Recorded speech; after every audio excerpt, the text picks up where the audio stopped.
días a todos en México, buenas tardes Sudamérica y otras partes del mundo. Su servidor Héctor Alfonso Gómez Rodríguez, profesor investigador del Departamento de Disciplinas Filosófico, Metodológicas e Instrumentales del Centro Universitario de Ciencias de la Salud de la Universidad de Guadalajara.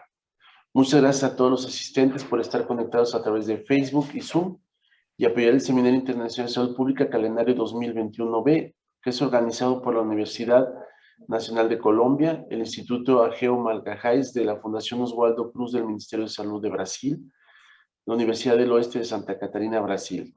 Y por parte de México, Universidad Autónoma del Estado de Hidalgo, Universidad de Ciencias y Artes de Chiapas, Universidad Veracruzana, Universidad Juárez del Estado de Durango, Universidad Autónoma de San Luis Potosí, Universidad Autónoma de Nayarit y la Universidad de Guadalajara. Se les informa que la ponencia será grabada y posteriormente publicada en Facebook en https://www.facebook.com/cisaludpublica. Favor de mantener en silencio sus micrófonos. Asistentes en Zoom, favor de poner su nombre en la pantalla. En el chat de Zoom y Facebook se informará cuando se publique la liga para su asistencia en la plataforma Google Forms. Constancia al menos con el 80% de asistencias al seminario. Las preguntas hacerlas en el chat, ya sea en Zoom o en Facebook, y con la aplicación Zoom levantar la mano para solicitar hablar y entonces prender su cámara, decir su nombre y de qué lugar se conecta. Ser breve con sus comentarios. A nombre de las universidades e instituciones participantes, les damos la más cordial bienvenida a este seminario y estamos seguros de que esta presentación será enriquecedora y disfrutar de su contenido. Cabe mencionar que posterior a la ponencia del día de hoy tendremos la clausura del Seminario Internacional de Salud Pública Calendario 2021B por parte del doctor José Francisco Muñoz Valle, rector del Centro Universitario de Ciencias de la Salud de la Universidad de Guadalajara. Cedo la palabra al doctor Ángel Gutiérrez Zavala, profesor investigador en los posgrados de Salud Pública de la Universidad de Ciencias y Artes de Chiapas, para que presente a la ponente y el tema de este seminario que se titula COVID-19 en niños, realidades y retos actuales.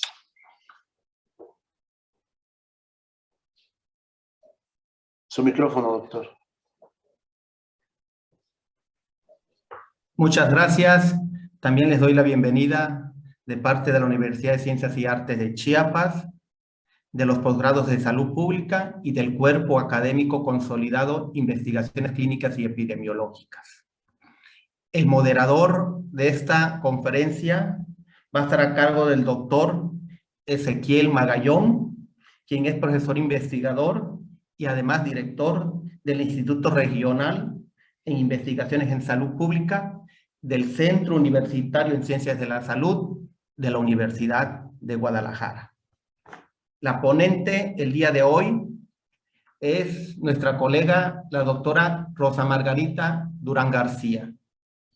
Su formación académica de la doctora es licenciada en estomatología por la Universidad de La Habana en Cuba, especialista en primer y segundo grado de bioestadística y metodología de la investigación en el Instituto de Desarrollo de la Salud en La Habana, Cuba, maestría en ciencias en epidemiología y bioestadística por la Universidad de Washington y doctora en salud pública por la Universidad Johns Hopkins. Además, es investigadora por la Academia de Ciencias de la Salud en el Ministerio de Salud Pública de la Universidad de La Habana. Su trayectoria de la doctora, su trayectoria laboral es especialista en el Viceministerio de Ciencia y Tecnología del Ministerio de Salud Pública de Cuba. Asesora en la Dirección Nacional de Epidemiología e Investigación del Ministerio de Salud de Nicaragua. Del 94 al 2005, asesora del viceministro primero del Ministerio de Salud Pública de Cuba.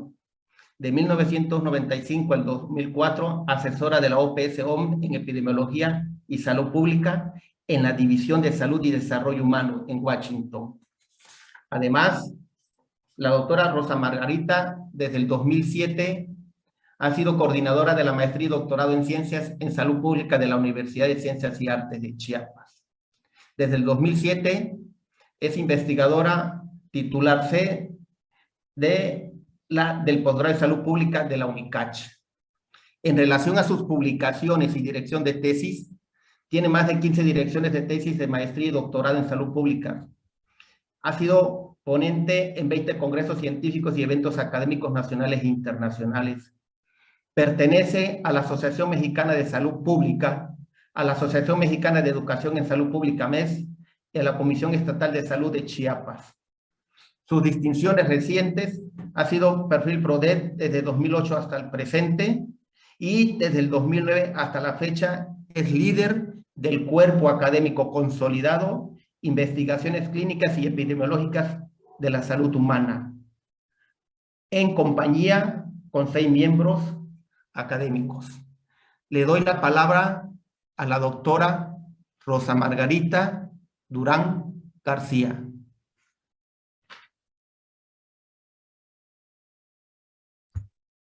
Muchísimas gracias, doctor, por su presentación. Quiero darle la bienvenida a todos, como usted dijo anteriormente, y darle las gracias al comité organizador por permitirme compartir esta ponencia con todos los integrantes. Perdónenme, estoy un poco ronca, un poco no, muchísimo, pero vamos a tratar de hacerme entender en lo que es mi ponencia del día de hoy. Voy a subir la ponencia.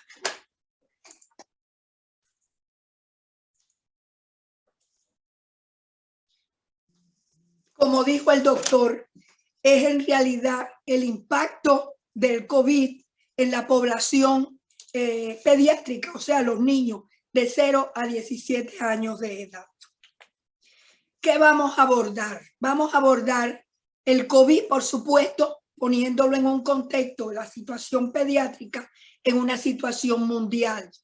Vamos a abordar la parte pediátrica revisando las evidencias más recientes en todos los aspectos del impacto de este COVID en este tipo de población. Vamos a hablar algo de la vacunación en niños, de la transmisión vertical y del impacto de epidemia-pandemia en la calidad de la vida de los niños, que muchos estragos están haciendo. Vamos primero a tratar de hablar un poco de las variantes del SARS-CoV-2 que están circulando. ¿Por qué? Porque realmente los cuadros se han ido agravando y la transmisión se ha ido generando partiendo de determinadas características de estas variantes. Podemos decirle que hoy en las Américas las 4 variantes del COVID-19 están desafortunadamente circulando. La OMS dividió las variantes en 2 tipos de variantes. Están las de interés, que todavía no han mostrado mayor preocupación, y están las de una gran preocupación. Los países en los cuales están circulando las distintas variantes son Canadá, en el Norteamérica está Canadá, México y Estados Unidos, con las 4 variantes, alfa, beta, gamma y delta, que es la que más en estos momentos está siendo responsable de la incidencia de los infectados en estos momentos. Y por demás, en América Central, Belice, Costa Rica, El Salvador y Guatemala. Esto de alguna manera lo puse para que vieran cómo estamos nosotros, sobre todo por la frontera de Chiapas, bueno, con un alto riesgo de que nos entre, aunque ya lo tenemos, cualquier otro tipo de variante. Hay una nueva variante que hace poco ya se anunció su presencia. Fue inicialmente identificada en julio del 2021 en el Reino Unido. Hay quien dice que se identificó un poco posterior. En fin, lo más anunciado fue esta, que es la B16172, que le llaman Delta Plus. Esta variante pone en riesgo definitivamente la normalidad. Poco se conoce de ella, como todo lo del COVID-19, que está en constante evolución y todos los días estamos aprendiendo. Pero hoy sabemos que circula en el Reino Unido y 44 países más, y tiene una modificación genética que la hace mucho más efectiva en la transmisión, y hay la preocupación de que pueda disminuir en cierta medida la eficacia de las vacunas actuales. De hecho, ya se está trabajando en unas vacunas también modificadas para hacerlas más eficientes con este Delta Plus. Vamos a poner esta lámina en la cual una lámina que salió ya en Hopkins, en Johns Hopkins, que representa lo que está pasando de octubre 31 a noviembre 6 de 2001. Vemos cosas preocupantes, yo diría más que interesantes. Primero, lo que está pasando en el Reino Unido. Ya ayer estuve leyendo que el Reino Unido acaba de volver al confinamiento. Está cerrando de nuevo y volviendo atrás a el confinamiento, la permanencia en los lugares cerrados. Está Alemania, y esto es un país que tenía una proporción elevada de vacunados.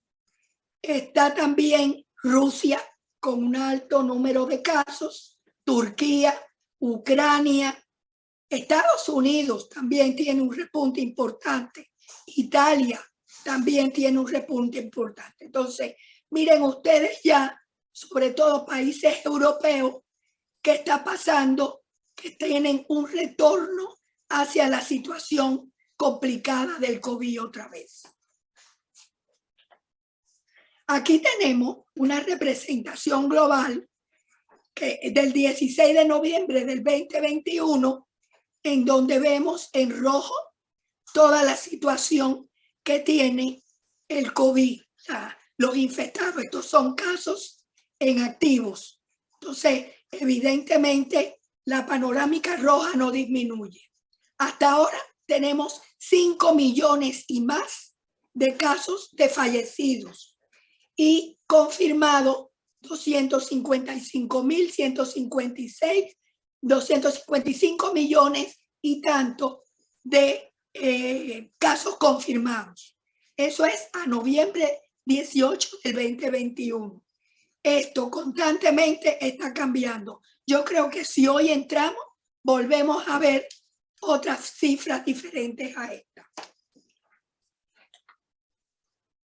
Una cosa que sí planteó la doctora Etienne de la Pan American Health Association, y es que la pandemia de COVID-19 todavía está muy activa en nuestra región.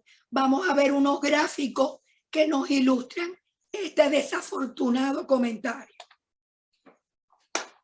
Hay una cosa que la OPS informaba: el 20% ha aumentado en las últimas semanas de septiembre 2021 de casos de COVID.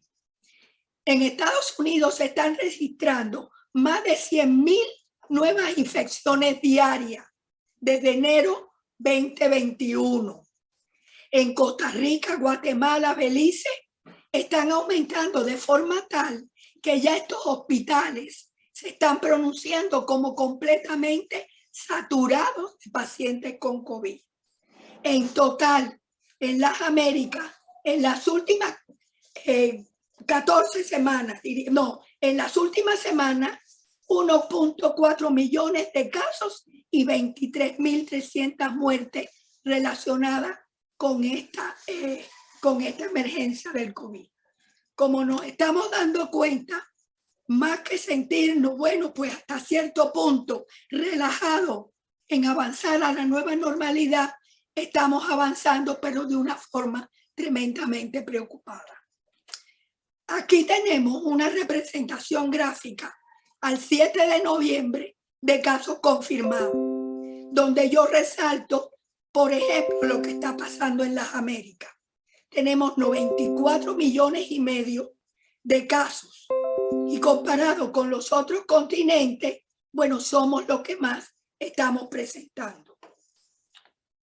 Tenemos aquí los casos confirmados de COVID-19 hasta septiembre, en donde de nuevo vemos por países. Estados Unidos lleva la bandera de adelante, Le sigue la India, Brasil, Reino Unido, Rusia, Turquía, Francia, Irán, y nosotros estamos hacia los más de abajo en cuanto al número de casos. Aquí tenemos otro gráfico de los fallecidos a nivel mundial al 7 de noviembre, según continente. Y bueno, las Américas tiene 2.322.000. Europa 1.433.000, Asia 1.000.000 y África 219.403. Oceanía 4.000. Yo pienso que de alguna manera en África puede haber quizás algún subregistro, porque no puede ser que tengamos tantos millones en los otros continentes y África solo presente 219.000. Ahora vamos a entrar. Déjenme hacerle una pregunta. Voy muy rápido. ¿Se me entiende? ¿O no me oyen? Bien, doctora, va muy bien. Muchas gracias. Ok, gracias a ustedes. Ok, vamos a circunscribirnos ahora a lo que está pasando en la población pediátrica. Hay un comentario de la directora de la OPS el 15 de septiembre, donde ella dice que los niños, niñas y adolescentes están profundamente afectados por la pandemia del COVID. Esto fue una afirmación que hizo 15 de septiembre del 21. Vamos a ver un poco cómo la variante Delta afecta a los niños. Se reporta desde que esta variante está circulando un aumento significativo de niños hospitalizados con COVID-19.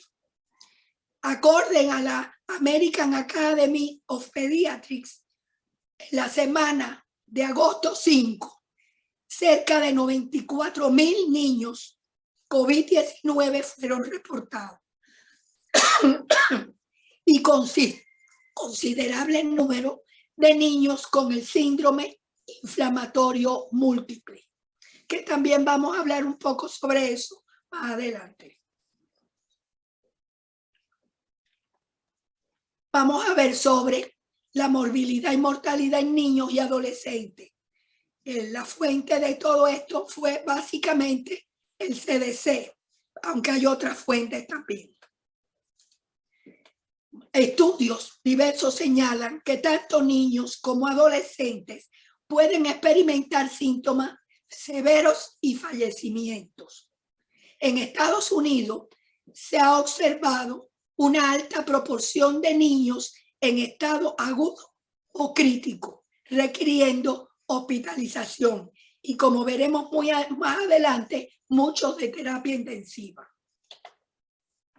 Aquí vemos una representación por grupos de edades de 0 a 4 el amarillo, de 5 a 11 el gris, de 12 a 17 el gris con las bolitas más grandes.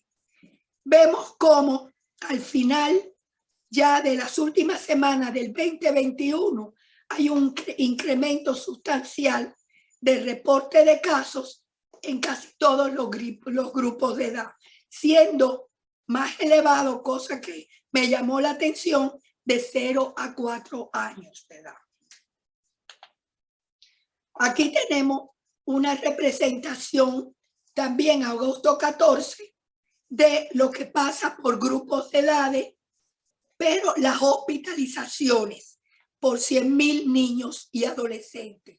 Y tenemos que en cuanto a hospitalizaciones, bueno, pues en el 2021 vimos un alza importante en abril y mayo y vuelve de nuevo a bajar y vuelve de nuevo a subir, mostrando un patrón semejante a la lámina anterior en todos los grupos de edad, siendo, bueno, pues importante de nuevo de 0 a 4 años.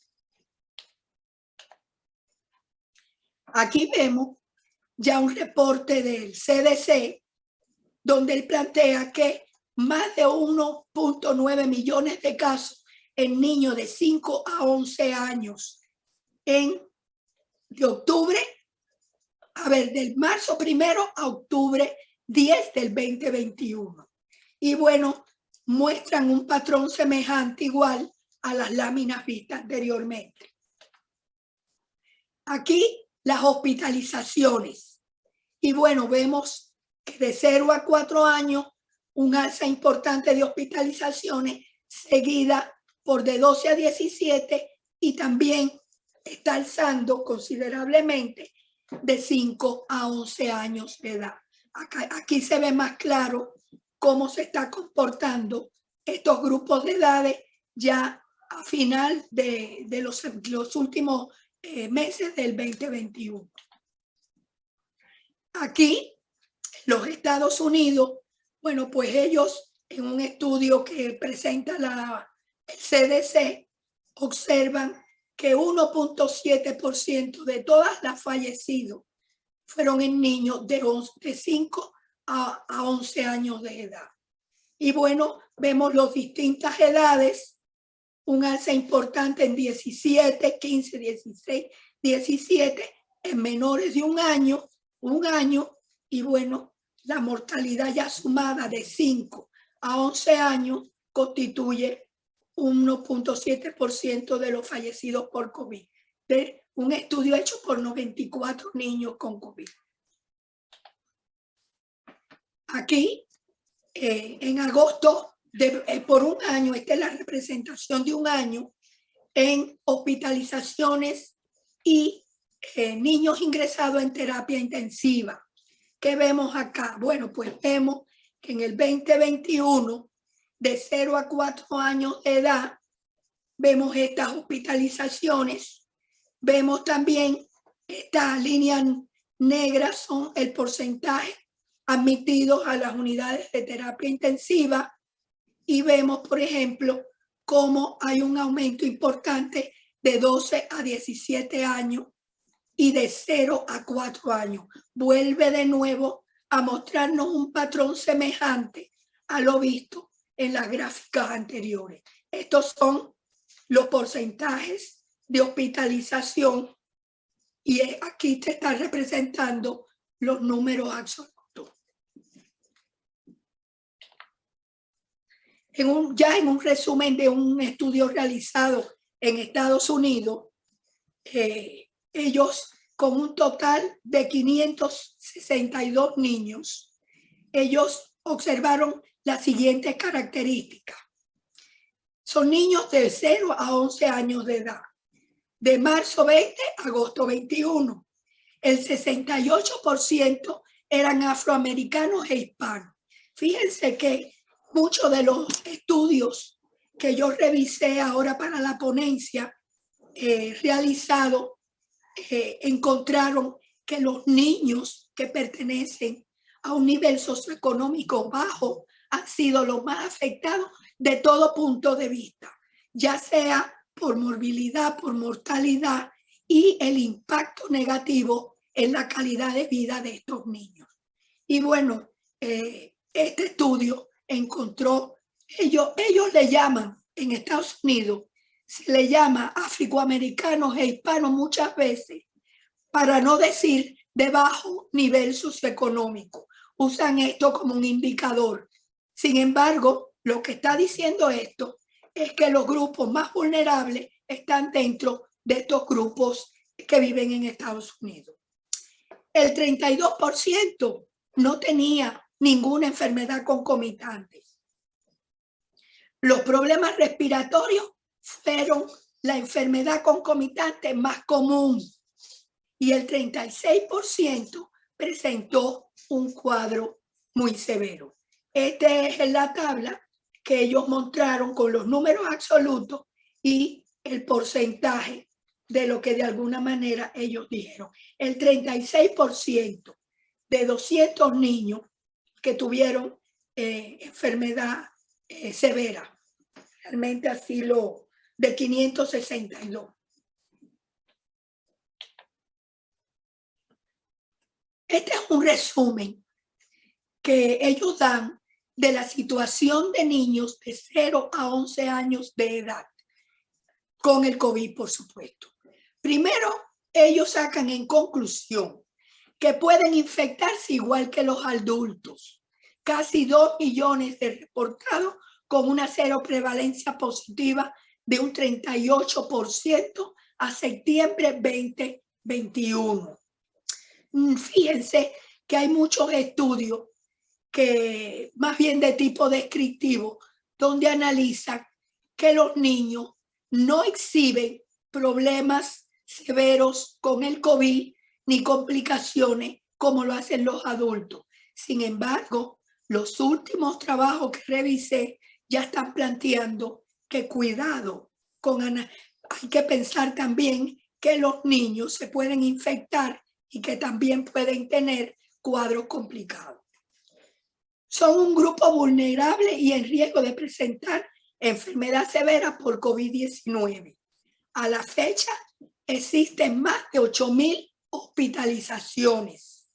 1/3 de los niños hospitalizados requirieron de terapia intensiva. Se han reportado numerosas condiciones post-COVID.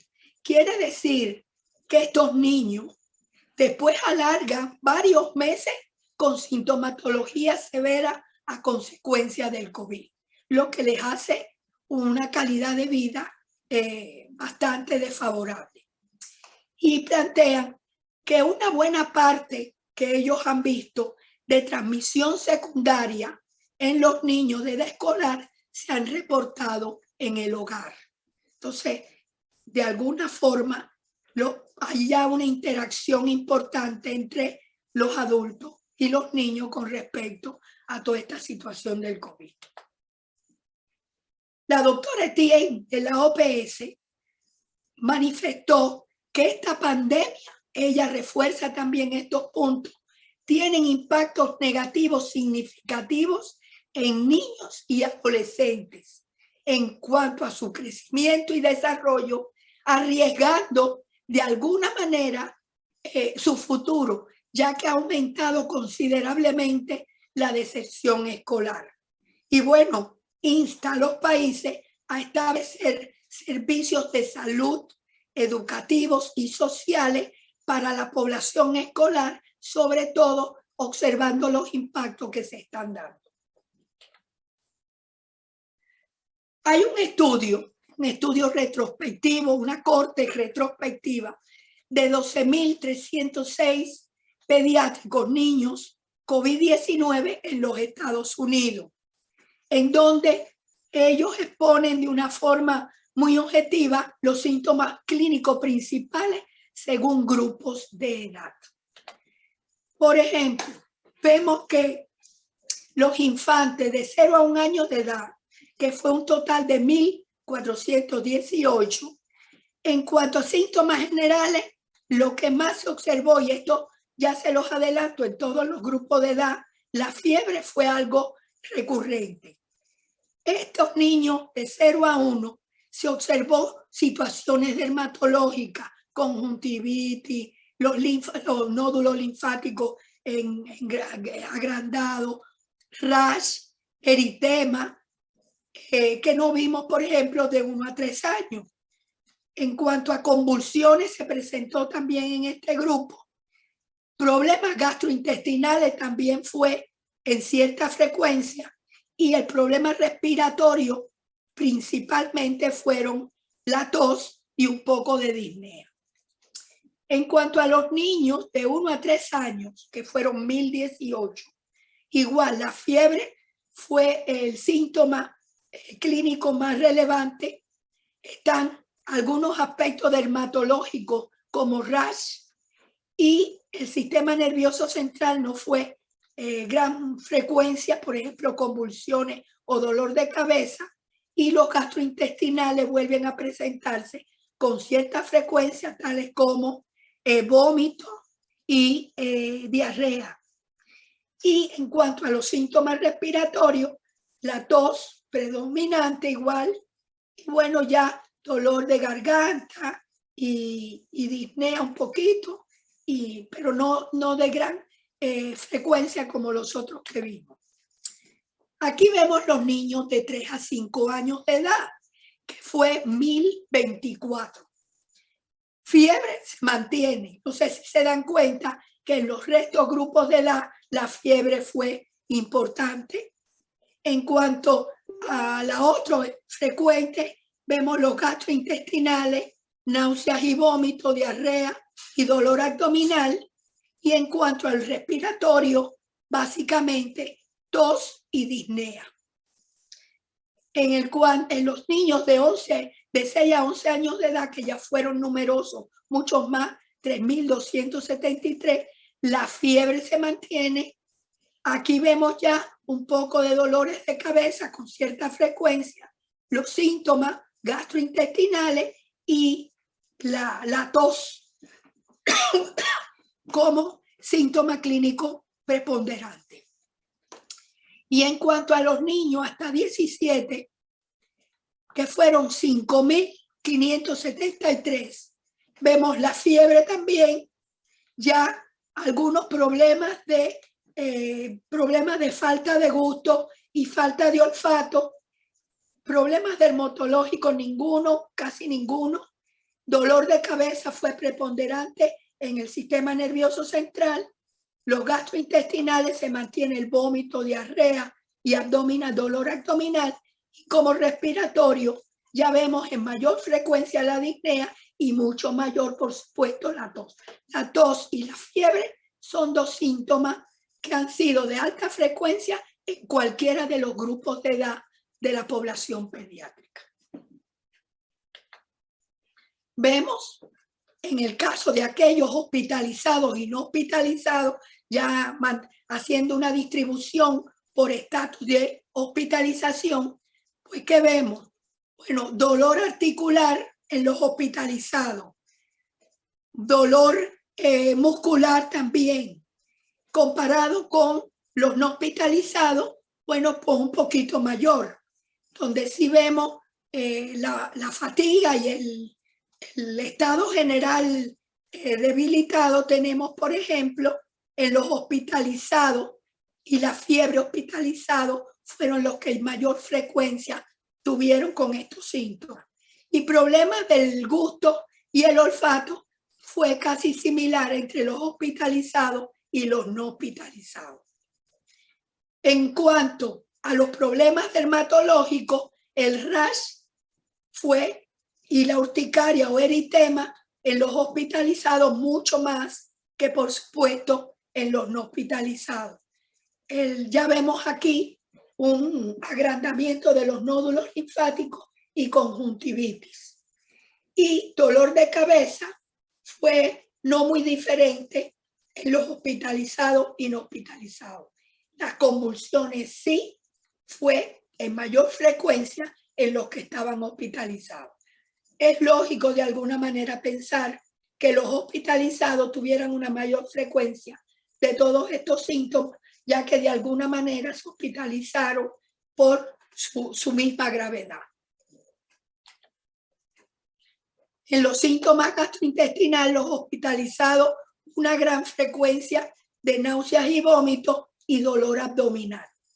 Y en cuanto al problema respiratorio, ya aquí sí vemos dolor de garganta, sí ya vemos los sonidos o los estridores, sí vemos ya el estornudo, sí vemos la disnea y la tos sigue siendo preponderante, aunque también en los no hospitalizados. Vamos a ver, ellos plantean, o ya esto de alguna manera lo dicen mucho, lo dicen casi todos los artículos que se han subido con respecto a la población infantil, que tienen mayor riesgo de presentar cuadros severos por COVID. ¿Quiénes? Niños y adolescentes con enfermedades concomitantes, como problemas hematológicos, cánceres trasplantados, inmunodeficiencia y demás enfermedades crónicas, tales como podemos decir diabetes o problemas respiratorios como asma. Y que se insiste que para este grupo es una gran prioridad la vacunación. Ya en Estados Unidos, como vamos a ver más adelante, ya se autorizó la vacuna de los 5 años en adelante. Y bueno, me imagino que basado en todo lo que ellos han identificado en los estudios. Y eso sí, la vacuna es modificada a las características de los niños. No es la misma vacuna que se pone en adultos a la que se ponen los niños. Vamos a hablar ahora un poquito, que mucha preocupación y debate hay en cuanto a los distintos autores y en el mismo Estados Unidos. Y es el síndrome inflamatorio multisistémico. En un estudio que se hizo en Estados Unidos ahora en el 2021, 5.217 casos con este síndrome, inflamación severa post-COVID-19, ocurrió de 2 a 6 semanas después de haberse infectado con el SARS-CoV-2, con un alto rango de manifestaciones clínicas y complicaciones. Eso es lógico. Estamos hablando de un síndrome que como vamos a ver un poco después, ataca el corazón con distintos tipos de características. De 2.316, o sea, el 49% de los niños de 5 a 11 años de edad, el 20% falleció. El 61% eran de un bajo nivel socioeconómico, o sea, perteneciente a las minorías de Estados Unidos. Este es un estudio en Estados Unidos. Y el 20% falleció a consecuencia de este síndrome inflamatorio multisistémico. Aquí tienen la representación de las distintas edades en que ocurrió este síndrome inflamatorio. Esto está representado en porcentaje. 5 a 11 años fue de los mayores, la mayor edad encontrada, seguido por el de 0 a 4, de 12 a 15 y de 16 a 20, solo un 10%. Vamos a ver qué reportan los estudios en cuanto a la variante Delta afectando a los niños. Se reporta un aumento significativo de niños hospitalizados con COVID-19.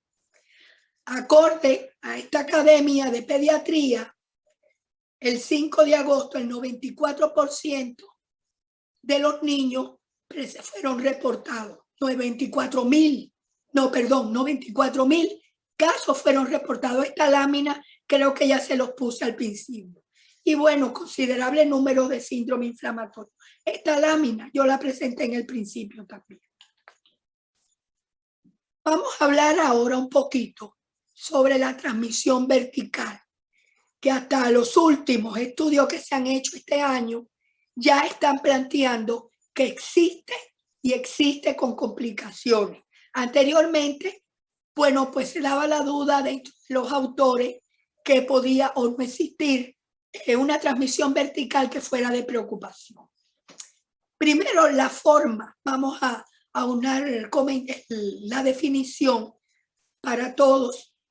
¿Qué cosa es transmisión vertical? La forma en que el patógeno es transmitido de la madre al feto o al neonato. Puede ser vía placental, por el canal de parto o por la leche materna. Esto de la leche materna ha traído mucha discusión, sobre todo en los países pobres. ¿Por qué? Porque la leche materna en este primer año de vida de los niños básicamente determina su sobrevivencia. Los estudios, estos autores, confirman la transmisión vertical. Primero, reportando el primer caso de transmisión transplacentaria de una mujer infectada en su último trimestre de embarazo. Otra cosa que ellos adicionan, que la carga viral es mucho mayor en los tejidos placentarios que en el líquido amniótico o la sangre materna. Es consistente con hallazgos de inflamación en los exámenes histológicos.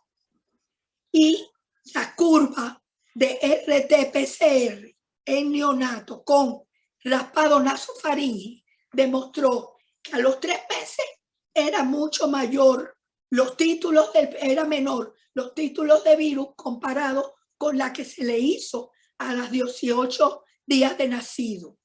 Encontrando esto, los niños estuvieron aislados completamente desde el primer día en que nacieron. Entonces, evidentemente, la carga viral nacieron con ella y esta fue incrementándose a medida que pasaban los días. Estos son elementos que ellos adicionan donde confirman la infección neonatal. Varias investigaciones sugieren que los neonatos pueden presentar cuadros desde asintomáticos a muy graves y pueden inclusive fallecer debido a un problema respiratorio severo, que ha sido lo más común que ellos han encontrado. Todavía se necesitan, por supuesto, como en casi todo el COVID, sobre todo en niños, mucho más estudios para decir o para indicar o sustentar la vulnerabilidad de esta transmisión madre-niña. Estos son las citas de donde de alguna manera fuimos sacando todos estos elementos. Después de el COVID-19 en niños, bueno, pues las condiciones de salud. ¿Qué dicen los estudios? Y el CDC sobre todo. Un estudio en Reino Unido encontró que el 8% mantenían manifestaciones clínicas 12 semanas o más después de haber sido diagnosticado con COVID. Lo mismo con severa o menos severa, no importa el cuadro, mantuvieron sintomatología clínica por 12 semanas o más.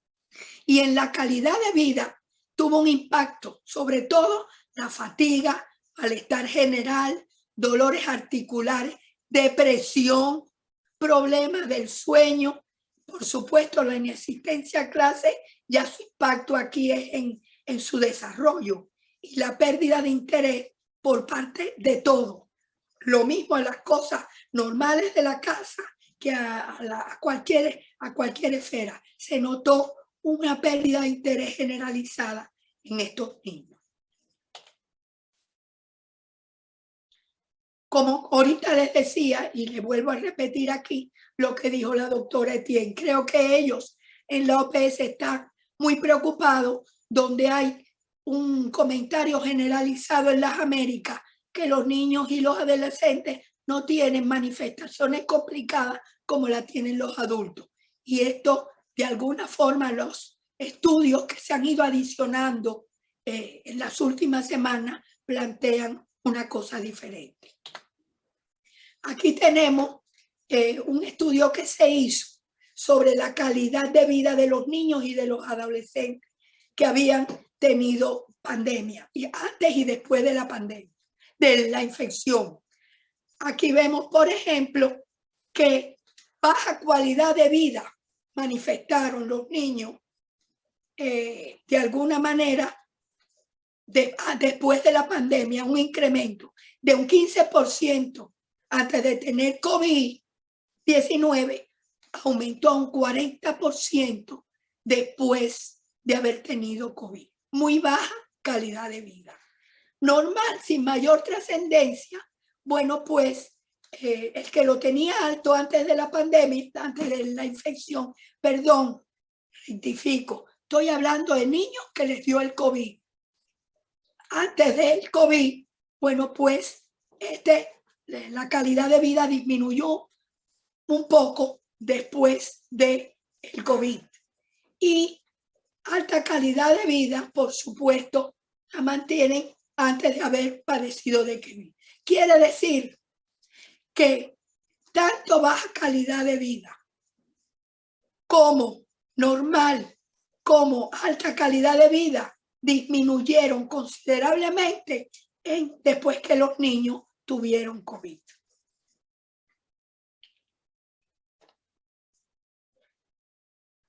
Un estudio realizado en el Reino Unido, basado en modelos predictivos de población, señaló: 1. Si se relajan las medidas de salud pública, quiere decir no estar en lugares concurridos, mantener de forma irrestricta el tapaboca, el lavado de manos, el no beso, en fin, las medidas estas que conocemos, se incrementarán los casos del COVID considerablemente.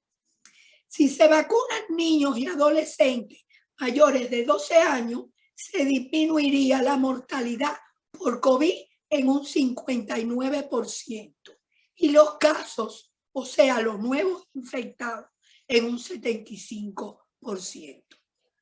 Esta investigación de alguna manera demuestra el impacto de la vacunación, lo importante que es disminuyendo transmisión y mortalidad en niños y adolescentes. Y la vacunación como estrategia importante para disminuir en lo posible la transmisión del SARS-CoV-2. Vamos a hablar algo sobre la vacunación en población pediátrica, las realidades que ya el ponente en la semana pasada ya abordó un poco esta situación. Niños y vacunados pueden reinfectarse con la variante Delta. Esa es una cosa que también los autores han llegado a la conclusión. Todo parece indicar que los cuadros clínicos son menos severos. Sin embargo, hemos visto estudios que de alguna manera hablan también y cuantifican la severidad del COVID en los niños. Pueden transmitir la infección, aunque aparentemente por un tiempo menor que los no vacunados. Y aún los vacunados deben continuar con las medidas de salud pública. No olviden que nosotros estamos ante variantes del COVID, que ya no fue el alfa ni el beta, y que de alguna manera hay una que todavía falta por estudiarse más y otra que todavía está en estudio, que es el caso de la Delta. ¿Qué plantean con respecto a las vacunas? Bueno, el CDC, como les dije anteriormente, recomienda la vacuna de 5 años en adelante. De 4 años de edad o menos, no recomiendan ninguna. De 5 a 11, sí, las 3, Pfizer, Moderna y la Johnson & Johnson. De 12 a 17, la Pfizer. No recomiendan la Moderna ni la Johnson & Johnson. Y de 18 o más, bueno, pues las 3 las recomiendan. El por qué la Moderna y la Johnson no las recomiendan de 5 a 11, bueno, pues no sé, la verdad. Creo que por las modificaciones a la vacuna que le están haciendo, que le han hecho a la Pfizer, para que sea aplicable a partir de los niños de 5 años en adelante, de 5 a 11. Aquí ellos hicieron un análisis de eficacia, plantean que en niños de 12 a 15 son 100% eficaz, de 16 y más previene el COVID grave con un 91% de eficacia y previene la enfermedad grave por Delta en un 96% de eficacia. Aunque ellos aclaran que esto todavía está en estudios. Yo resumo y digo las acciones fundamentales para proteger la población pediátrica del SARS-CoV-2 y disminuir de alguna manera los cuadros severos de esta población. Vacunación, completando los esquemas y a la población pediátrica según los criterios de cada país. ¿Por qué esto? Bueno, Estados Unidos dice que de 5 en adelante, los otros países están aplicando otros criterios. La vacunación debe realizarse coordinadamente con la realización de pruebas diagnósticas.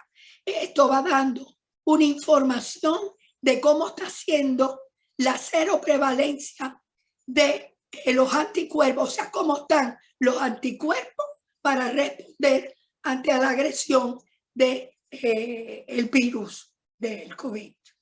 Y como dijo la doctora Etienne, fortalecer los servicios de salud para poder dar respuesta a todos estos niños, los educativos y los aspectos sociales para la población escolar.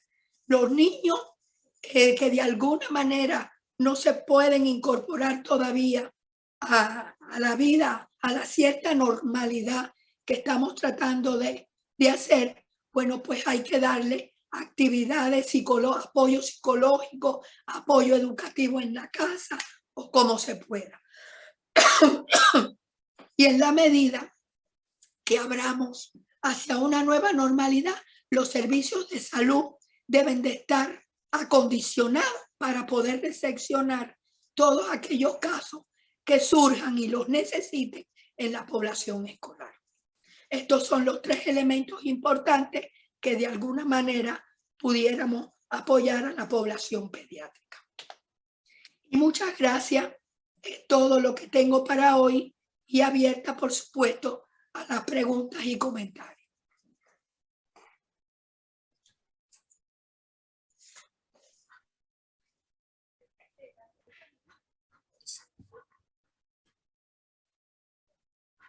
Muchas gracias, doctora, por su ponencia muy interesante. Y yo creo que va a romper con los esquemas que hay, ¿no? Que a los jóvenes no les da COVID, ¿sí? Que pueden andar por ahí divirtiéndose sin cubrebocas. Yo creo que los padres y mucha gente deberían de estar escuchando esta conferencia, ¿no? Gracias, doctor. Bien, tiene muchos saludos, doctora. Trajo porra aquí ¿En serio? al seminario por parte en Facebook. Sí, la saludan desde Perú. También Ceci Llamosas de Guayua, Perú. También le manda muchos saludos. Sí,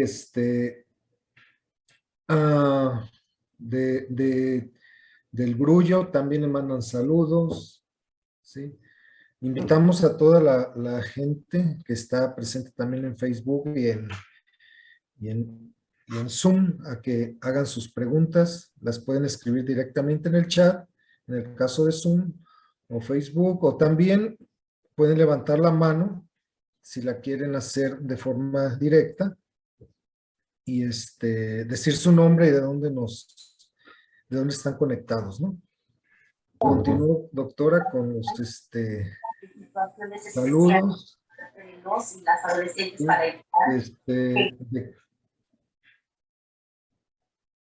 Alejandro Ramírez nos pregunta en Facebook una pregunta. ¿Sus estadísticas se basan en la OMS? ¿Y cuándo dice que las Américas, a qué países se refieren? ¿México? No sabe cómo se dice. A ver, ya contesto. Bueno, realmente la información que ahí está, cuando es de la OMS, puse de la OMS, cuando es del CDC, cuando son de artículos científicos.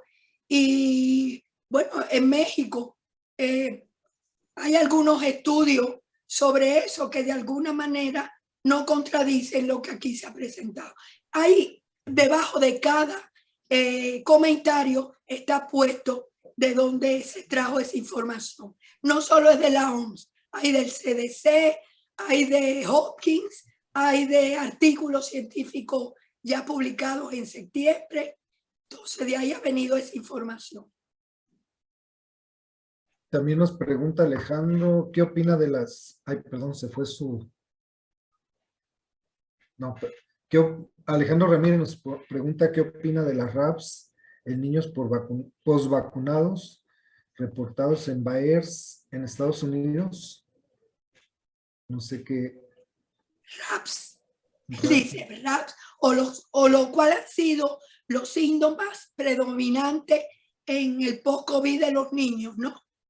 Sí. Eso es lo que está preguntando. Sí.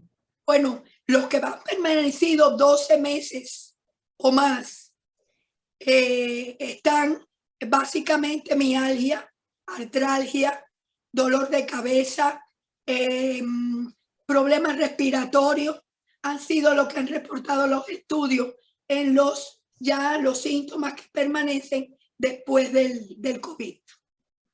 en los niños. Sí, también comentan, ¿no? Según las autoridades de la OMS y APS, la vacuna no evita la transmisión ni la mortalidad, solo la severidad.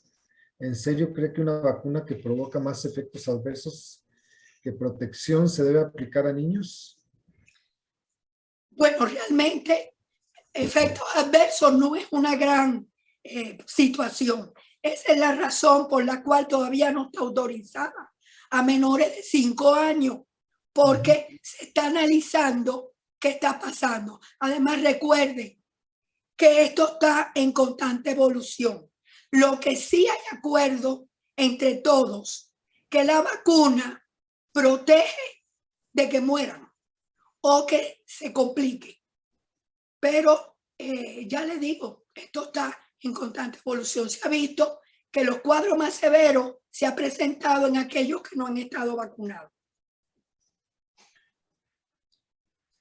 Sí, también de aquí de Zoom. Déjenme ver si... También muchos saludos por parte de del personal de Chiapas. También. Mi pueblo.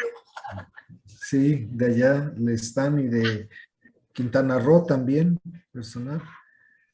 Viene el doctor Jaime Salvador Moisen, tiene una pregunta. Adelante, Moisen, perdón. Sí, está bien. Muchas gracias, Ezequiel. Buen día, Rosy, doctora Rosa Margarita. Un gusto saludarlo, doctor, verlo. En principio, una felicitación por la exposición. Creo que nos hacía falta cubrir de todo el espectro etario, la población pediátrica, de la cual dio una información muy amplia, completa, sobre aspectos epidemiológicos y clínicos. Hay unas diapositivas en las que refieres, de alguna manera, no implícita, explícita, la mayor vulnerabilidad de población afrodescendiente y de población hispana, que de algún modo lo podemos ubicar dentro de la corriente de los determinantes sociales de la salud. No sé si pudieses ampliarnos un poco más de información, Rosy, en relación precisamente a esta mayor vulnerabilidad de los grupos desfavorecidos y que podemos ubicarlos teóricamente en esta corriente, ¿no? Que es muy importante para la salud pública. Sí, sí, doctor, cómo no. Mire, en Estados Unidos, ellos, para no decir bajo su nivel socioeconómico, los estudios, cuando lo clasifican según raza, según ellos, pues es un poco tratando de explicar que los más vulnerables son los que menos situaciones económicas tienen y socialmente menos protegidos. Si nosotros, y ya he leído mucho con respecto a la vulnerabilidad de los más pobres, nosotros mismos, aquí en México, en los países más pobres, en cuanto a diferentes cosas. Primero, tienen un acceso a los servicios de salud que son menos importantes, están menos habilitados para tratar. Acuérdense que un servicio de salud, una vez que usted está complicado, salva la vida de alguna manera. Entonces, los más pobres no tienen acceso. A los medicamentos tampoco tienen buenos accesos. Si pensamos, fíjense ya, en una educación pública, tienen menos problemas, menos acceso a tener que cada uno en su casa tengan computadora. Por lo tanto, los estragos que sufren por carencias en cuanto a su formación son menos. Tienen menos oportunidades de resolver a nivel del hogar, donde muchos viven hacinados, las situaciones de entretenimiento. Y arriba de eso, en muchos países se refiere, y aquí, inclusive nosotros en México, deficiencias a la hora de la alimentación, menos probabilidades o posibilidades de comprar alimentos de calidad. ¿Por qué? Porque esta epidemia ha impactado terriblemente los niveles socioeconómicos de la familia. Muchos han perdido los trabajos. Hay niños que se han tenido que poner a trabajar para ayudar económicamente a la familia. Y estos niños con menos ingresos, bueno, pues definitivamente todas las esferas que significa calidad de vida son terriblemente afectadas.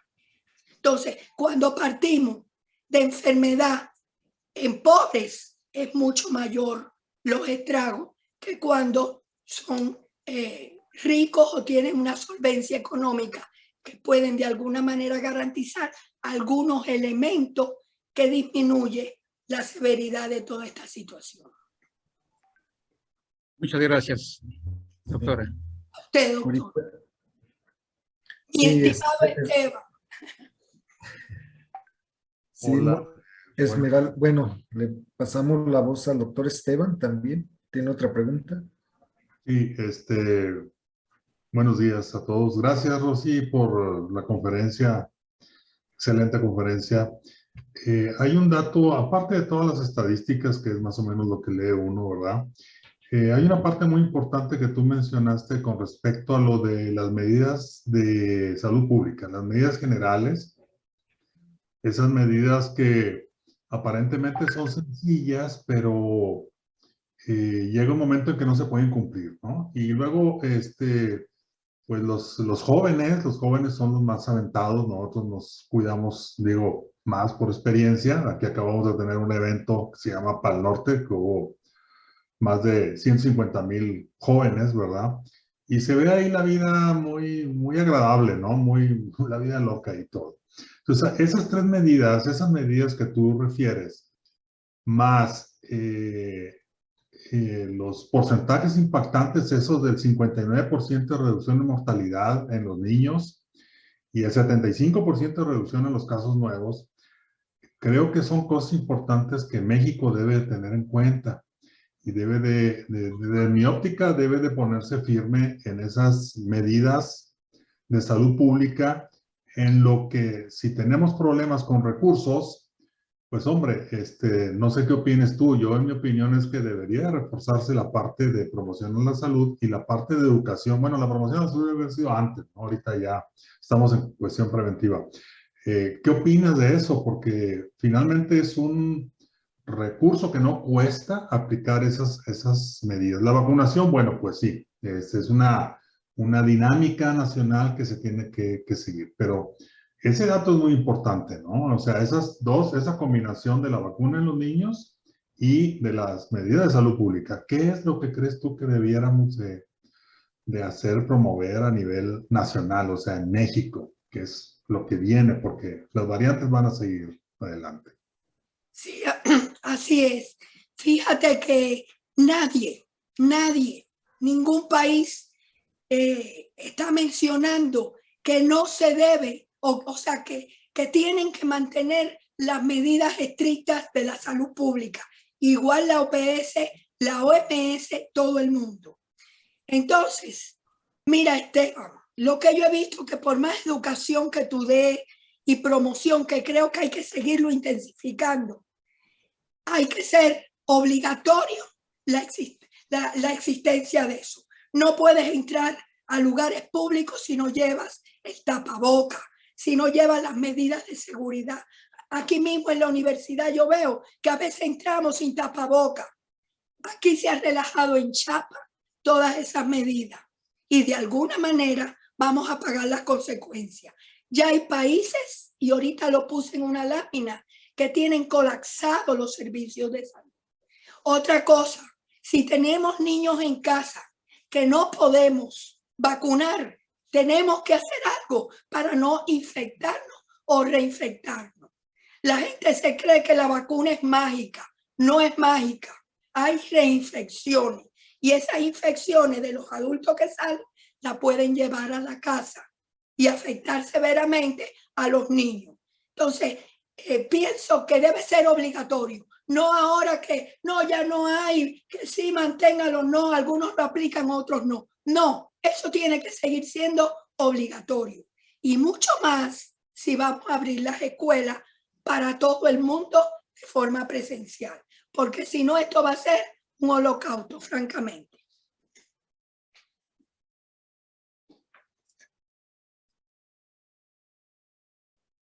No se oye, doctor. Perdón. Le comentabas, Suyinchi González de Cuba le manda saludos, interesante su ponencia. Bueno, César Ricardo, excelente información y más para los que tenemos hijos menores de edad. Muchas gracias, doctora. Leticia Flores nos pregunta, con todo lo antes expresado, ¿se hace necesaria una supervisión puntual a las escuelas, sobre todo las públicas, que insisten en iniciar clases presenciales? ¿Qué opina la doctora? Bueno, creo que ya contestó en parte. Sí. A ver, aquí que está buscando una pregunta que tenía que ver. Los efectos post-COVID. Vi dos Sí. preguntas sobre eso. Los efectos por COVID, post-COVID. Post-COVID. Los niños, si después que le dio el COVID, ¿qué secuelas le queda a largo plazo en muchos de ellos? Mialgia, artralgia, problemas respiratorios, problemas digestivos y por supuesto el problema que a veces dura mucho tiempo para recuperar, que es la pérdida del olfato y el gusto. Esos son los que refieren estudios realizados, pero acuérdense que esto está en evolución, entonces hay que esperar un tiempo más y más estudios para ver cuántos de estos realmente se mantienen. Sí, también la doctora Oli Aguirre pregunta, entonces, con estos nuevos estudios, ¿qué pasa con la lactancia materna en las pacientes infectadas por COVID? Miren, eso es un tema que está en debate entre OMS, UNICEF, CDC. El problema es que si ustedes suspenden la leche materna a niños de países pobres, niños en nuestros países, pero que son pobres, la probabilidad de la mortalidad infantil se eleva, porque esa es una nutrición con todos los elementos y además le transmite cierta inmunidad a determinadas cosas. Entonces, ¿qué pasa? Están en discusión y muchos están a favor de continuar la leche materna. Desafortunadamente así es. Pero bueno, estar muy pendiente si les da COVID al niño o si tienen alguna situación de eso, bueno, pues correr para el hospital, no veo de otra.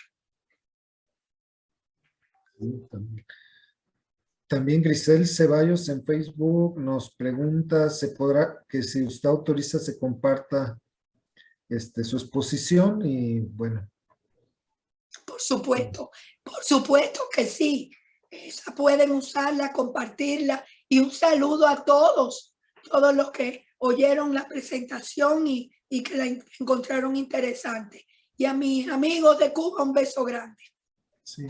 De Chihuahua en epidemiología también le mandan saludos de parte de la Cruz Roja, por trabajadores de la Cruz Roja Mexicana. María Ramos, felicidades y merecimiento a la doctora Rosa Margarita Durán, que le llama la atención sobre el proceso tardío de inflamación posterior al contagio con COVID. ¿Se tiene alguna estrategia para prevenirlo ahora que se conoce este fenómeno? El síndrome de inflamatorio que hay. Pues no, a algunos les da. Y eso sí, eso es de dominio hospitalario total para sacarlos adelante. En la casa no se puede resolver eso. Catalina Ortega en Facebook pregunta, ¿los niños también son afectados y con qué complicaciones a futuro quedan los niños afectados? Bueno, creo que ya lo respondió muy ampliamente la doctora. ¿Y cuáles son las complicaciones post-COVID? También ya mencionó algunas. Le mandan saludos también de Facebook, Catalina Ortega, Ceci Llamosas, Alejandro Ramírez, Ángeles Aguilera, Sonia Figueroa, Avi Aguilar, Antonio Cristóbal, Eva Vázquez, Yesenia Jiménez, Sujin Chi de Perú, Tita Fuentes, Rocío Moreno, Esteban Alfaro, Muchas felicitaciones por su ponencia, despertó mucho interés. Ya opinó del regreso a clases en los escolares y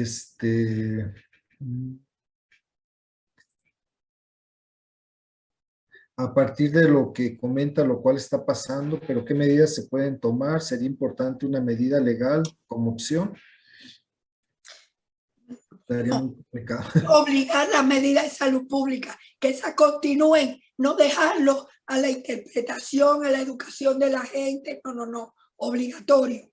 Usted no trae su tapaboca, usted no tiene, no entra aquí. Hay que ser en eso mandatorio totalmente. Sí, ¿no? Y también con los asintomáticos, ¿qué? Con los niños que son asintomáticos. Transmiten la infección, la ¿Qué transmiten. podemos hacer? No. Pues imagínense, es por eso se plantea a veces hacer muestras probabilísticas de población general para ver cómo están los anticuerpos. Eso nos da una idea de una forma dinámica cómo se está comportando los asintomáticos versus sintomáticos para poder tomar alguna medida. Entonces, con los asintomáticos, además recuerden que los niños y los adultos se pueden reinfectar de nuevo. Entonces, también hay que tomar en cuenta que esto es una tragedia que no está ni siquiera cerca de terminar. Tenemos que seguir viendo las distintas medidas que hay que tomar. Sí. Las medidas deben de continuar porque, como usted ya lo mencionó, hay mucha gente que, sobre todo los jóvenes, ¿no? Ya pasó, y también mucha gente adulta, ¿no? ¿Qué mensaje les daría a la gente adulta? Porque ellos creen que ya, Así es. ya se vacunaron y ya no hay problema. Aquí yo veo los antros llenos todos los fines de semana y eso es una locura. Primero, que podemos reinfectarnos. Segundo, que hay una nueva variante que a lo mejor es más agresiva. Tercero, que seamos responsables y solidarios con todo el mundo. Cuando yo me pongo a infectarme, estoy exponiendo a mi familia, a mis compañeros, a mis vecinos. Entonces, para ellos es un mensaje de verdad, más que de educación, porque veo yo que eso pasa con los estudiantes universitarios. Entonces, tenemos que ser responsables con nosotros y con todos los demás. Alejandro Ramírez en Facebook comenta, dice, en la consulta de medicina familiar, los síndromes post-COVID son un reto para el médico de primer nivel. En adolescentes la depresión y ansiedad está ganando terreno y no es por el bicho, es por el encierro y la pérdida de su libertad. Así es. Así es. Inclusive, bueno, en muchos países se están reportando aumentado en la adolescencia los suicidios. Pero bueno, ahí sí hay que tomar medidas. Por eso se plantea regresar a una normalidad, pero con responsabilidad. Por eso insistimos en la estricta medida de salud pública. Si un muchacho tiene que ir a clase o tiene que compartir con sus amigos, que lleve su tapabocas, su gel, con que se lave frecuente las manos, que no ande besándose. Imagínense, tienen que medir la distancia. Entonces, esa es la única recomendación que se puede hacer ahora. Vacunación completa, que muchos no se han vacunado ni se quieren vacunar. Entonces, es importante la vacunación completa y las medidas estrictas de salud pública. Esas dos cosas son mandatorias, no importa en qué momento estén.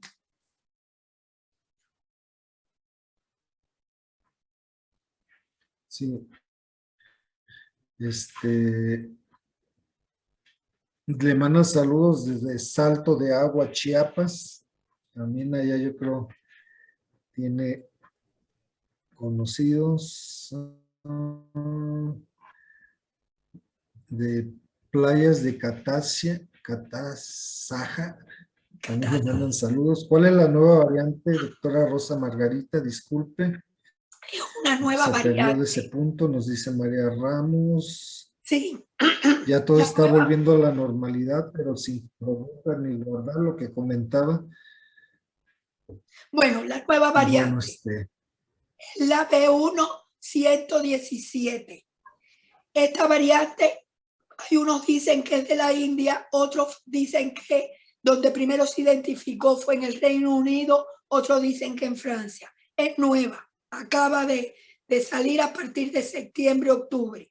Y la situación es que ya esta nueva variante está presente en 44 países. Y de alguna manera se responsabiliza el retorno a el centro de la epidemia, de la pandemia en Europa, a la presencia de esta nueva variante. Entonces, eso es lo que hay, es una nueva. 44 países tienen la nueva variante. la doctora Lourdes Mota, adelante, doctora.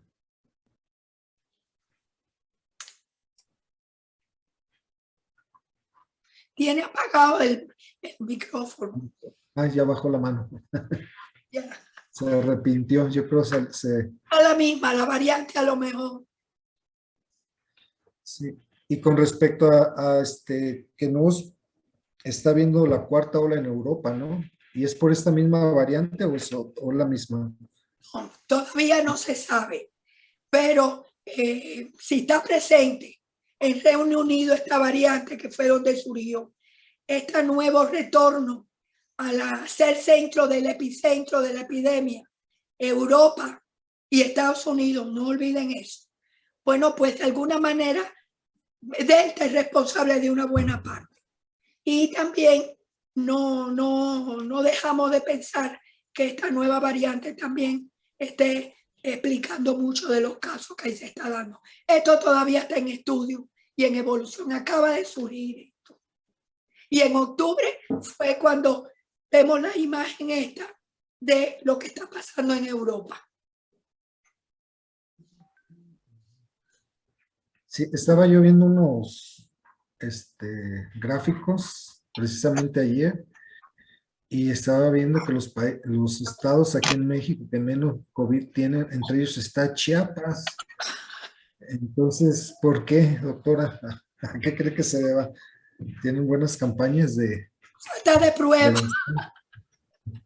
Nosotros, no, aquí no se hacen muchas pruebas.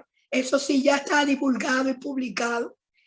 Y de alguna manera, si usted no hace pruebas, ni siquiera lo que hospitaliza, pues no lo asume que pueda ser el COVID. Aquí nada más que se reporta el COVID cuando es positivo a la prueba. Porque tenemos los hospitales también con mucho, de eso vemos en nuestro barrio, en nuestros compañeros, gente con COVID. Entonces, bueno, no sé, Angelito, si tendrá algo que decir.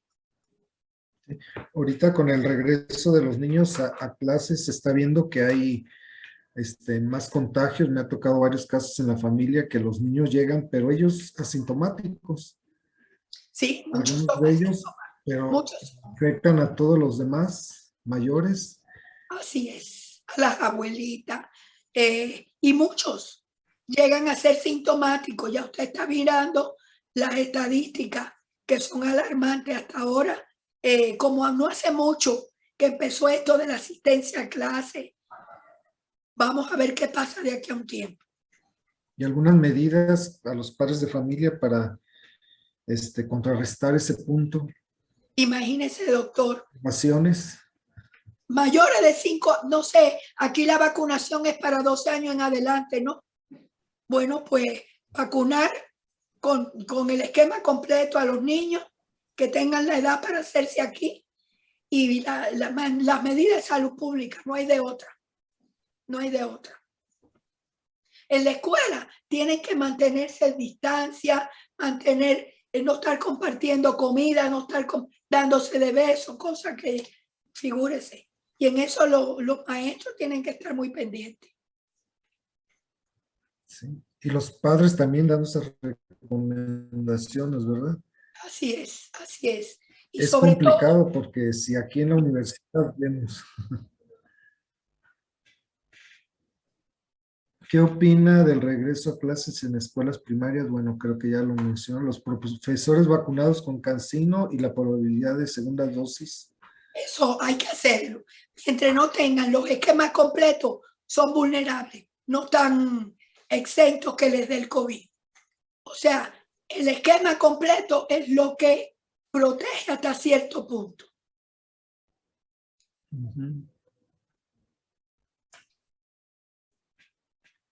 Lourdes Mota le felicita, la felicita, doctora.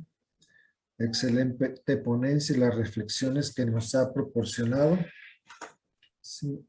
Además, ahora está la influenza de dengue y chikungunya. Bueno, para aquellas zonas tropicales, aquí en Jalisco ya llegó el frillito, ha sido un poquito más benévolo esas enfermedades este año, pero no estamos descartados, ¿no? Sí, no, bueno, yo soy un ejemplo de eso. A mí me vacunaron de la influenza y al día y medio empecé con esta ronquera. Entonces, ¿quién me la provocó? No sé, la verdad. No sé ni qué decirle. También José Peña pregunta, ¿qué opinión le merece la vacuna cubana que se está aplicando a los niños en Venezuela? Todavía yo no hay ningún reporte sobre la vacuna ni los resultados. Hay que esperar qué va a pasar con los vacunados. Esto toma tiempo. Ahora es que se están vacunando igual que los cubanos. Todo el ensayo clínico dice que tienen una alta efectividad, creo que un 100%. Habría que ver ahora en población general, cuando se aplique, qué va a pasar para saber, ¿no? Sí. También Alma Acuña ha escuchado de una tercera dosis de Pfizer en Estados Unidos. Ya se está aplicando. ¿Cree que sea necesaria? Bueno, hay debate en lo científico. Algunos dicen que sí, que es necesario. Si Pfizer dice que es necesario, es porque hicieron los estudios y ellos vieron que era necesario robustecer. ¿Qué pasa? Todavía se está analizando qué tiempo de inmunidad te asegura cada tipo de vacuna. Y lo que se ha visto, que de 4 a 6 meses ya empieza a bajar la protección de la vacuna. Entonces, quizás en ese sentido es que se recomienda la tercera dosis, cuando ya pasó del esquema de 6 meses o más.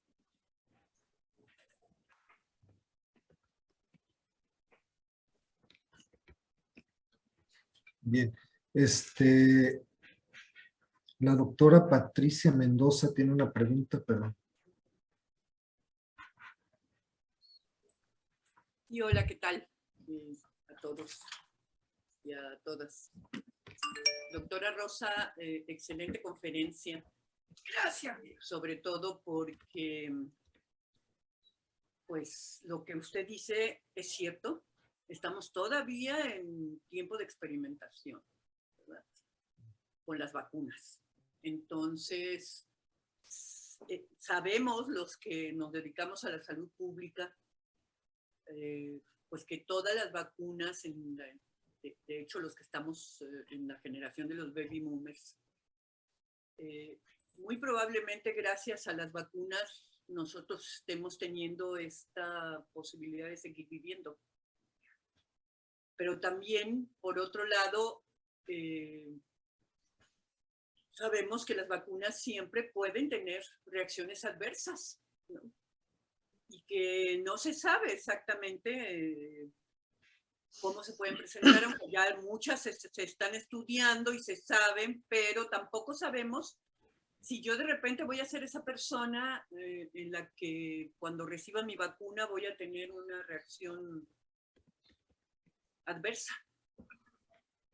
Yo les comento que recientemente me fui a Houston a visitar a mi hija que allí vive y me vacuné mi tercera dosis de Pfizer.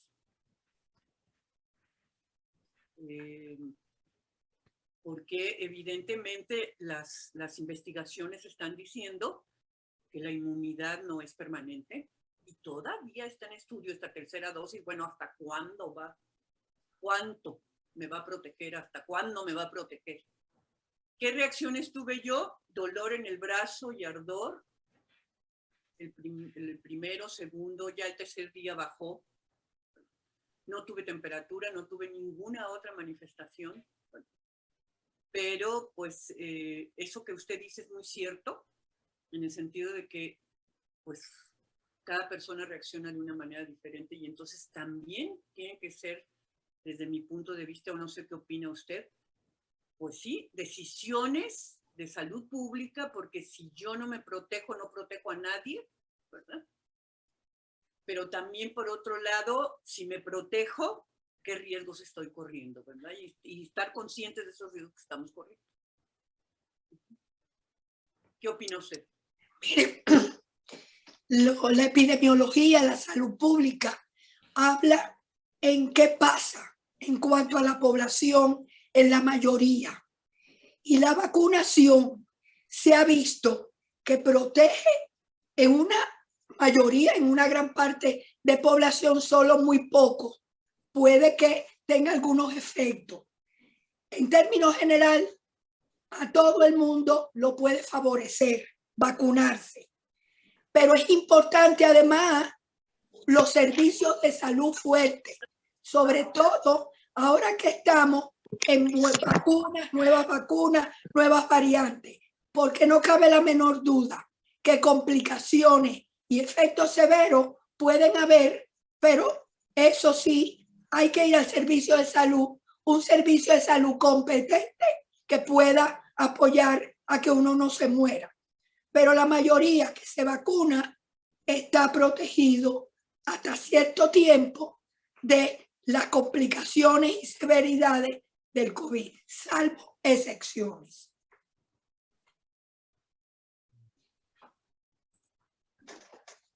Sí, también hay comentarios que han surgido que según la vacuna AstraZeneca tiene mejor efectividad que las otras. ¿Qué opina? Bueno, hasta ahora, las que se han publicado como eficacia fueron las tres que les puse con respecto a la población pediátrica. La Pfizer, la Moderna y la Johnson & Johnson, que tiene de un 90% de eficacia, de efectividad también. Las otras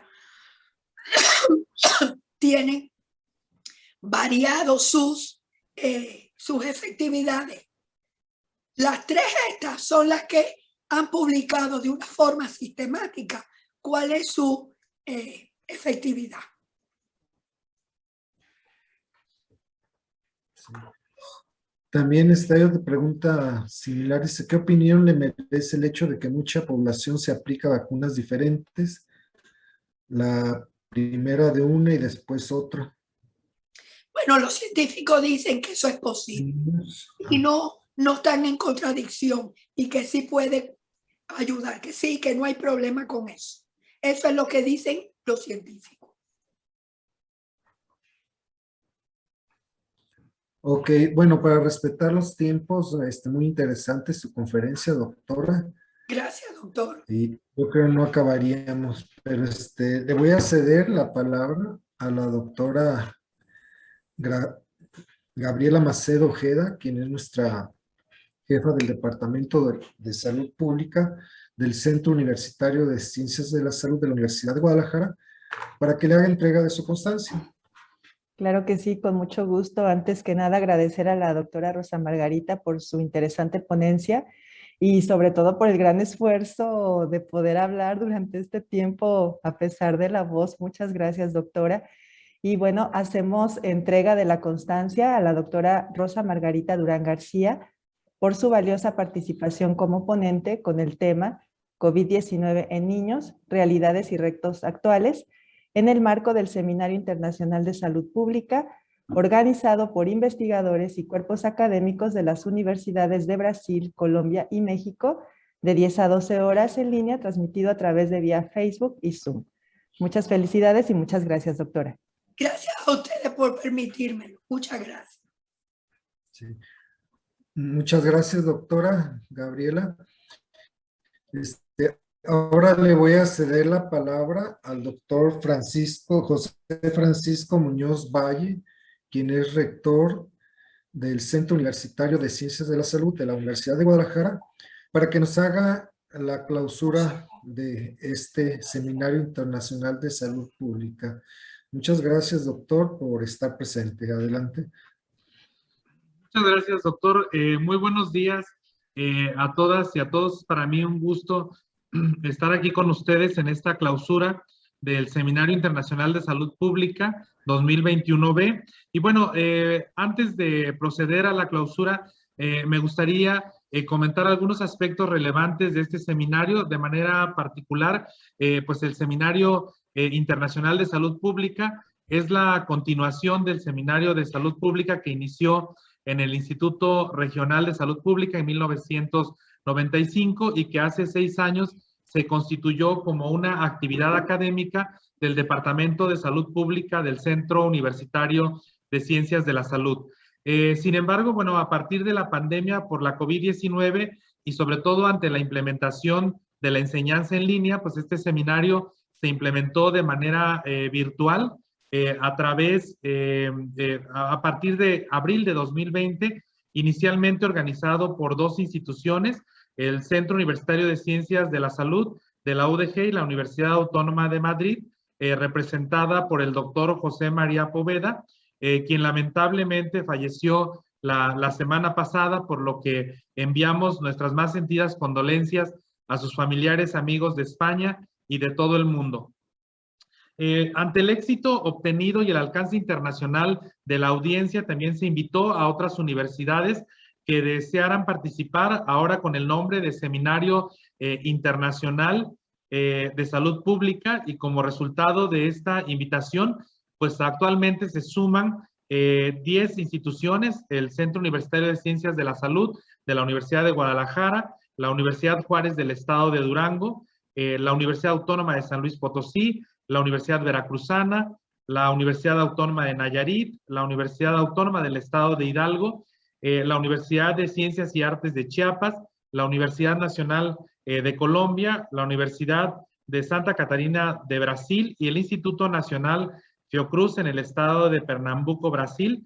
Y bueno, los objetivos principales de este seminario, como todos ustedes saben, pues es capacitar al personal docente e investigadores de salud pública, alumnos, tanto de pregrado como de posgrado, y a trabajadores también de salud pública, compartir conocimientos y experiencias sobre epidemias como COVID-19 y otras enfermedades que afectan a nuestros países, y también generar un espacio de comunicación y discusión sobre los diversos tópicos de salud pública en el ambiente pues horizontal y de solidaridad desde diversos enfoques. Y bueno, y de manera particular en este periodo 2021B, pues se desarrollaron 8 sesiones quincenales, por citar algunas. La primera, la situación de la pandemia por la COVID-19 en México, las redes sociales en salud pública, las residencias multiprofesionales en Brasil, condiciones de salud y prácticas de atención en la formación profesional multidisciplinaria en Brasil. Y bueno, hasta la ponencia del día de hoy, la COVID-19 en niños, realidades y retos actuales. Y bueno, y con el fin también de obtener o de tener un espacio para difusión, pues se creó en Facebook la página del seminario, en la que al pasado viernes tenía 1,543 personas alcanzadas. En el último mes, 199 visitas a la página con 277 respuestas del evento, más de 600 interacciones y 41 clics en el enlace y 783 de me gusta, ¿no? De tal manera que la audiencia, según estimaciones del propio Facebook, ha sido de 71% de mujeres y 28% de hombres, principalmente en un rango de edad de 25 a 34 años. Y bueno, los principales lugares de México en donde nos han visto en Facebook son Guadalajara, Tepic, San Luis Potosí, Zapopan, Jalapa, Ciudad de México, Pachuca, Durango, Tlaquepaque y Tonalá, en orden de frecuencia, además de también otros países como Perú, Bolivia, Colombia, Estados Unidos, Cuba, Brasil, Ecuador, Argentina y El Salvador. Y también, bueno, se creó un repositorio en YouTube en el que cada video pues tiene diferentes visualizaciones que oscilan entre 18 a 66 en dicha página. Y bueno, como podemos observar, realmente el alcance del Seminario Internacional de Salud Pública ha crecido de una manera importante, por lo que felicito a todos los organizadores y a los participantes por este éxito alcanzado, y también los invito a continuar en los diferentes o en los siguientes ciclos en esta relevante actividad académica que indiscutiblemente en estos tiempos se ha visto de una manera floreciente, pues la parte de la salud pública y sobre todo como un área predominante y de alta relevancia para las ciencias de la salud y en general con impacto pues en todas las áreas del conocimiento. De tal manera que sin más, pues me voy a permitir hacer la declaratoria de clausura, siendo las 11:37 horas del día 22 de noviembre de 2021. Declaro clausurados los trabajos del Seminario Internacional de Salud Pública de este ciclo 2021B. Muchas felicidades a todos y pues un abrazo a todos los que nos están viendo, y esperamos que estas actividades pues sigan retroalimentándonos, sobre todo para el aprendizaje de la salud pública en el país y en el mundo. Muchas gracias. Muchas gracias, rector del Centro Universitario, por sus deseos. Vamos a continuar. Ahora le voy a ceder la palabra al doctor Noé Alfaro, quien es profesor investigador del Instituto Regional de Investigación en Salud Pública del Departamento de Salud Pública de la Universidad de Guadalajara y también coordinador de este evento para que nos invite a las siguientes sesiones del seminario. Adelante, doctor. Gracias, doctor Ezequiel. Gracias, doctora Gabriela Macedo y señor rector, doctor José Francisco Muñoz. Muchas gracias por clausurar el evento. Pues con gusto anunciamos a toda nuestra... ¿Sí está el doctor Noé? Sí, ya está hablando. Les invito a al próximo seminario 2022, en el cual habrá ponencias muy interesantes, pero iniciaremos con una ponencia relacionada con medicamentos y salud pública, que será expuesto por el cuerpo académico de la Universidad Autónoma de Nayarit, quienes se han destacado y dado muchas conferencias y publicaciones sobre esta temática, por lo cual a las 10 de la mañana del día 21 de febrero, tiempo centro de México, tendrán que ubicarlo de acuerdo a su ciudad donde se encuentren. Iniciaremos nuevamente este tipo de seminarios y agradecemos porque cada día tenemos más audiencia, no solo de varios países, sino de varias instituciones de salud pública del país y también de varios hospitales privados que se encuentran presentes ahorita, y sabemos que varios prenden su computadora y lo difunden a mucho personal de su institución, como actualmente lo hacen varios centros de salud. Lo hace también la Secretaría de Salud Chihuahua y la Secretaría de Salud Jalisco y los centros de salud de Pihuamo y de Colotlán. Los invitamos a seguirse conectando. Muchas gracias. Que tengan buenas tardes, buenas noches en algunas regiones del mundo. Hasta luego.